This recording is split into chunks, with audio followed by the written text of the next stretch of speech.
Hello everyone, welcome back in Library Educator channel. Guys, अगर आपने अभी तक हमारे चैनल को सब्सक्राइब नहीं किया है तो जल्दी से चैनल को सब्सक्राइब कर दीजिए, साथ ही बेल आइकन प्रेस कर दीजिए ताकि आपको हमारे रेगुलर अपडेटेड नोटिफिकेशंस लगातार मिलते रहें। एंड सेशन पसंद आए तो सेशन को लाइक कीजिए। गाइस, आज हम करेंगे रिसोर्स शेयरिंग यानी संसाधन सहभागिता। गाइस, संसाधन सहभागिता क्या होता है? संसाधन सहभागिता यानी कि अपने संसाधनों को किसी अन्य के साथ शेयर करना, उन्हें साझा करना। ओके, जैसे यहाँ पे एक डेफिनेशन लिखी है, 2 or more libraries working together यानी साथ में कार्य को करना, to achieve their goals, providing effective service to their user. ये इसके लिए की जाती है क्योंकि किसी भी लाइब्रेरी का बजट इतना नहीं होता कि वो सभी बुक्स को परचेस कर सके या फिर सभी सुविधाएं अपनी लाइब्रेरीज़ में कर सके। इसीलिए संसाधन सहभागिता ये एक सर्विस प्रोवाइड करती है जिससे अगर किसी यूज़र को एक ऐसी बुक चाहिए जो किसी दूसरी या अन्य लाइब्रेरी के अंदर है तो लाइब्रेरी उस दूसरी लाइब्रेरी से इस बुक को मंगवा सककर यूज़र को प्रोवाइड कर सकती है। इससे इफ़ेक्टिव सर्विस भी होती है, साथ ही यूज़र उस लाइब्रेरी में उसे पढ़ भी पाता है। ओके, इसीलिए संसाधन सहभागिता पर जोर दिया जाता है क्योंकि इससे उपभोक्ताओं की जो भी हमारे यूज़र्स हैं वो भी संतुष्ट हो जाते हैं, साथ ही सीमित संसाधनों का हम ज़्यादा से ज़्यादा यूज़ कर पाते हैं क्योंकि इसमें अगर किसी एक लाइब्रेरी पर कोई भी बुक है या थिंक है तो उसे हम दूसरी लाइब्रेरी तक भी शेयर कर सकते हैं। इसी के साथ कई ऑथर्स ने रिसोर्स शेयरिंग के बारे में कुछ डेफिनेशंस दी हैं जो कि एग्ज़ाम पॉइंट ऑफ व्यू से इम्पॉर्टेंट हैं। हम इसे भी डिस्कस कर लेते हैं। जैसे ब्रीवर नाम के एक ऑथर ने कहा है, an umbrella term for a wide spectrum of corporative progresses and mechanism. Obvious है गाइस, ये हमें प्रोग्रेस पे करने के लिए बढ़ावा देता है, साथ ही बहुत ही कॉर्पोरेटिव सिस्टम है ये। इसी तरह नेक्स्ट है हमारे फिलिप वेल ने भी रिसोर्स शेयरिंग के लिए कहा है कि resource sharing is an evaluation of the concept exciting earlier as library corporation. Library के लिए रिसोर्स शेयरिंग बहुत ही इम्पॉर्टेंट है, साथ ही ये इसके एडवांटेज बहुत ज़्यादा हैं। नेक्स्ट अब हम बात करते हैं इंफॉर्मेशन इंस्टीट्यूशंस यानी सूचना ऑर्गेनाइजेशंस या फिर संस्थान जो कि किसी भी एक विषय विशेष में सूचना उपलब्ध कराते हैं। इंफॉर्मेशन इंस्टीट्यूशंस की कई टाइप्स होते हैं, जैसे लाइब्रेरीज़।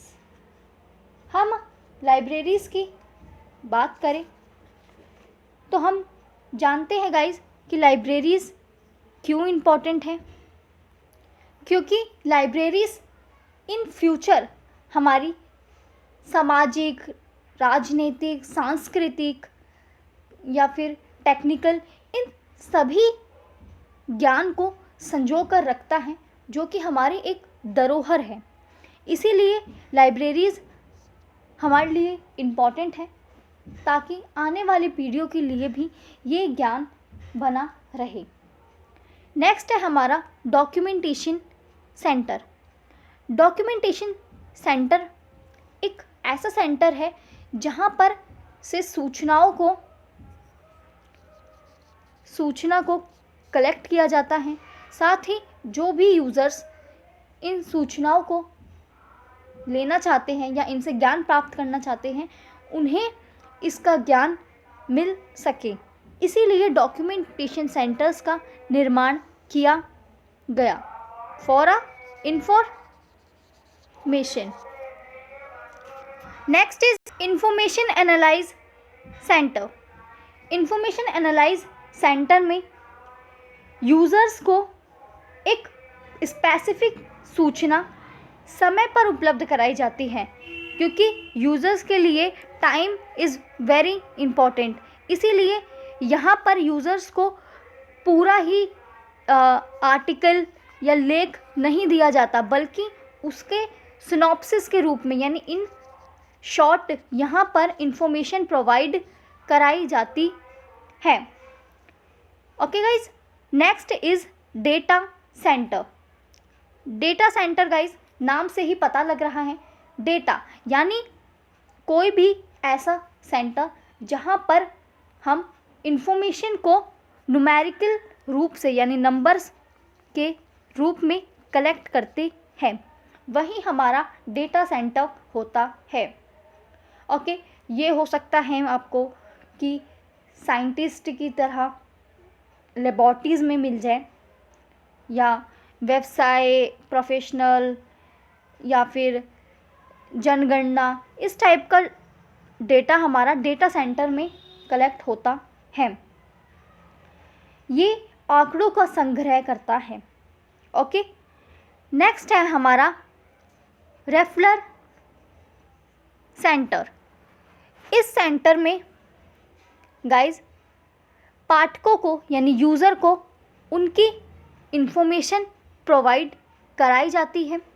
जो भी वो इंफॉर्मेशन डिमांड करते हैं, इन इंफॉर्मेशंस को हम रेफरल सेंटर में प्रोवाइड करवाते हैं। ये डिपेंड करता है डिमांड पर। ओके, नेक्स्ट है हमारा क्लियरिंग हाउस। क्लियरिंग हाउस हमारा एक डॉक्यूमेंटेशंस का भंडार होता है, डॉक्यूमेंट्स का, जहाँ पर बहुत सारे डॉक्यूमेंट्स होते हैं। ये इंफॉर्मेशन को कलेक्ट करता है। अब ये इसका काम है कि वो इंफॉर्मेशन रिसर्च एंड डेवलपमेंट से हो, साइंस एंड टेक्नोलॉजी से हो।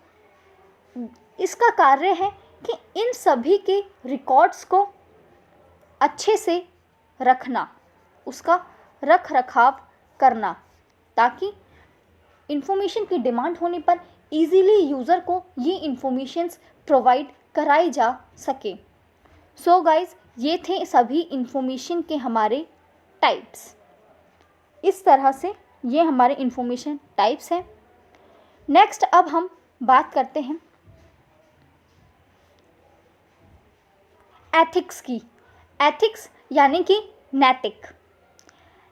एथिक्स हमारा, एथिक एक लैटिन वर्ड है जो कि एथिकस से बना। ये हमारा प्रोफेशनल एथिक्स हमारा लाइब्रेरी साइंस का एक टॉपिक है।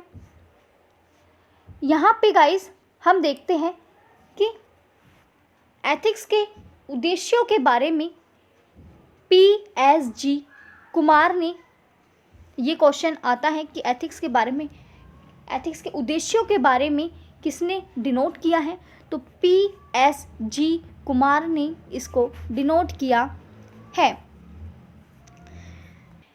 PSG कुमार के साथ साथ एथिक्स प्रोफेशन को RL Mittal, PM Cola, dental etcetera जैसे राइटर्स ने भी एथिक्स प्रोफेशन को बढ़ावा दिया है।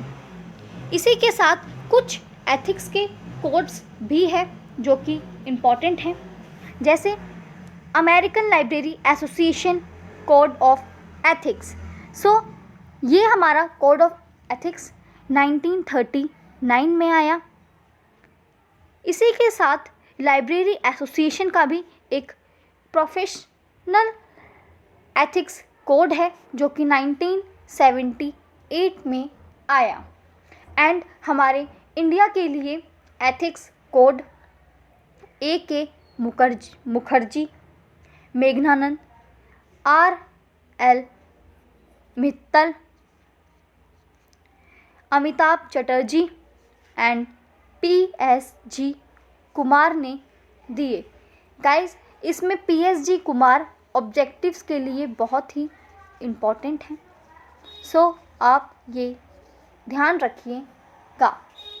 एग्ज़ाम में कई बार यहाँ से क्वेश्चन आ गया है। बाकी R.L.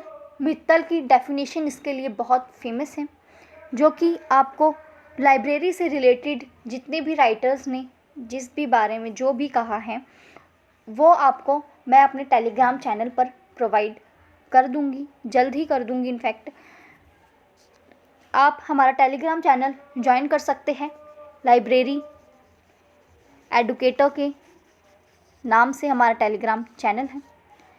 गाइज़, अगर आपको ये सेशन हमारा पसंद आए तो सेशन को लाइक कीजिए।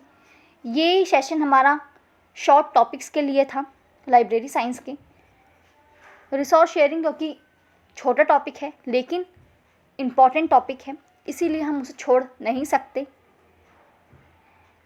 गाइज़, अगर आपने अभी तक चैनल को सब्सक्राइब नहीं किया है तो चैनल को सब्सक्राइब कर लीजिए। साथ ही अपने फ्रेंड्स के साथ ज़्यादा से ज़्यादा सेशन को शेयर कीजिए ताकि उन्हें भी एग्ज़ाम के लिए हेल्प मिल सके।